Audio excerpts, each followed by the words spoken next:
roles were divided because economic aspect of life was largely muscle-powered, so men dominated. Now with technology, muscle is of no great significance in today's world, so naturally women are coming into this space. This should happen very as simple evolution. No fight is needed, no revolution is needed. Once you see muscle is not significant, women will fill those spaces. It's anyway happening. There is no need to make a big thing about it. Exploitation. If you're talking about exploitation, I want you to understand, still we are in… as a civilization, we are still in that level of crudeness of mind. It's not just women, anything weaker than us we exploit. Yes or no? Every creature on the planet we're exploiting, aren't we? Hello? Not just women, children are beaten. Why? Just because they're small. Hello? Why do you think children are beaten by a lot of people? Simply because they're smaller than you. If your children were bigger than you, would you go and beat them?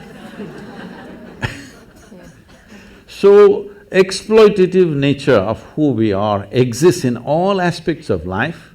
When it comes to women, probably that exploitation turns into takes on a sexual tone. But fundamentally what needs to go is this urge to exploit anything and everything which is little weaker than me. That should go. If that doesn't go, people will find devious ways to do the same damn thing. You can do as much as you want, you can fight as much as you want, but people will find devious ways to do the same thing, isn't it? So this urge, if somebody is little less stronger than me, I have to mess them in some way. This has to go. If this has to go, the most fundamental thing is just this, because today it's about consciousness.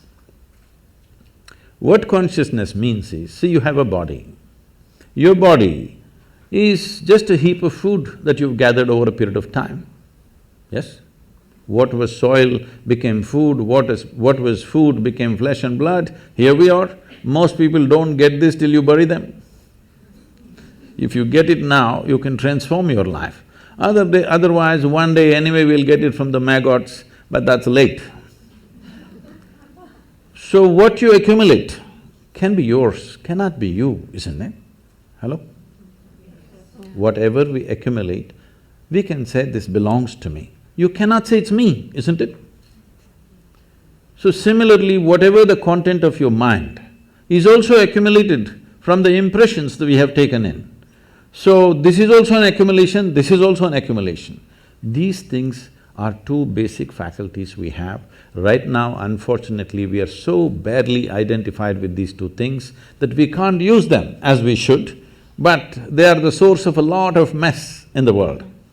So when you say consciousness, you're talking about a dimension of intelligence which is neither of the body, which is neither of your mind, but it is the source of both the body and the mind. You just eat a piece of bread and it becomes human body.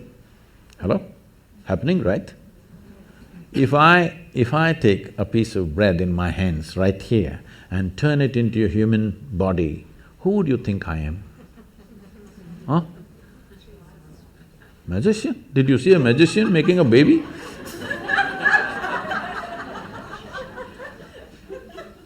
Who would you think I am? Creator himself, isn't it? But every day you are doing this, you eat a piece of bread or a carrot or a whatever, within a few hours you make it into human body, the most complex machine on the planet. You manufacture with all kinds of trash in Los Angeles. Aren't you doing it? So, when this dimension of intelligence exists within you, if you touch that dimension, naturally your identity will be with that dimension. Right now, the only problem is human experience is limited to their biology and their psychological structure. Physiological and psychological structures are the only two things you have experienced. Because of this, your identities are there. Because of this body part difference between the same species has become such a big deal. But do you feel that men and women have different essences? Do they have… you've talked about the masculine and the feminine principle. Could you tell us a little bit about that? See, we should not misunderstand masculine with male and feminine with female. Female and male is a manifestation. Masculine and feminine are two fundamental qualities in nature, because physical nature in the universe happens between polarities. So one dimension of polarity is masculine and feminine. You may be a woman, but you may have more masculine in you than a man. You may be a man, you may have much more feminine in you than most women. So the question is not about being male or female. Being male or female is just a biological manifestation. Masculine and feminine is the basic polarities, which is the basis of physical creation here. So, if you want to be a complete human being, it is very important both masculine and feminine are there within you in equal proportion. Only then you are a full-fledged human being, otherwise you are a skewed human being. In this skew, you will misunderstand everything. In this skew, you will become a very limited possibility of life. If you might have seen these images probably because of the yoga studios and other things in California. You will see in India, Adi Yogi, or he is known as Shiva, he is seen as the ultimate man. He is the ultimate man not because he is a super macho. He is ultimate man because one half of him is a woman.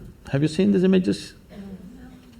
One half is a very athletic man, another half is a full-fledged woman. So his body itself is one half man and one half woman. In yoga, this is called as Pingala and Ida, two dimensions of your energy within you. Only when these two things are in balance, you have a proper perspective of life. Otherwise, you have become a very biological entity. Biology is a basis. Biology cannot be the peak of who we are. So I do know that you have a quote that says that whether you're male or female, if you're not in touch with the feminine, you don't enjoy the finer things in life. So is the feminine principle things that are more receptive? See, when we say masculine, there are two fundamental forces working within us all the time. One is our instinct of survival.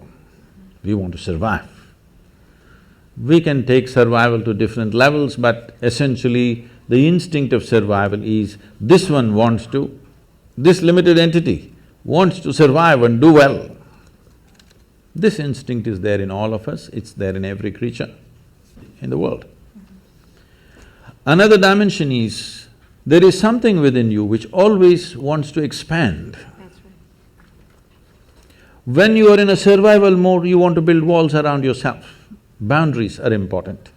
If you let your dog loose on the street, you will see he goes on peeing all over the place.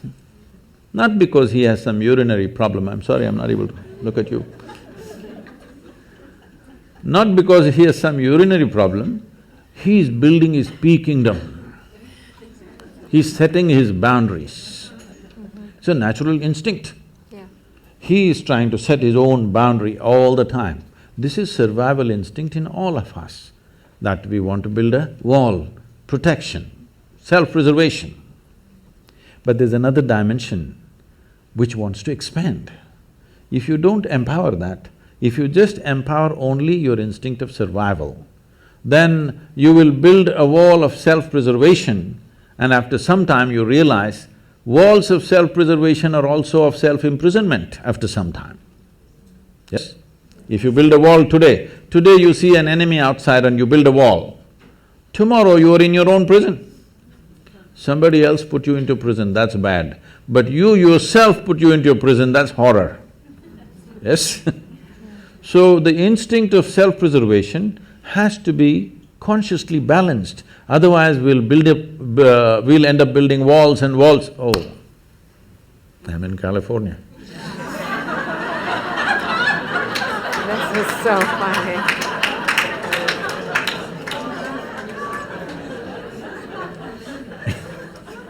No, I was not making a political statement. You just did.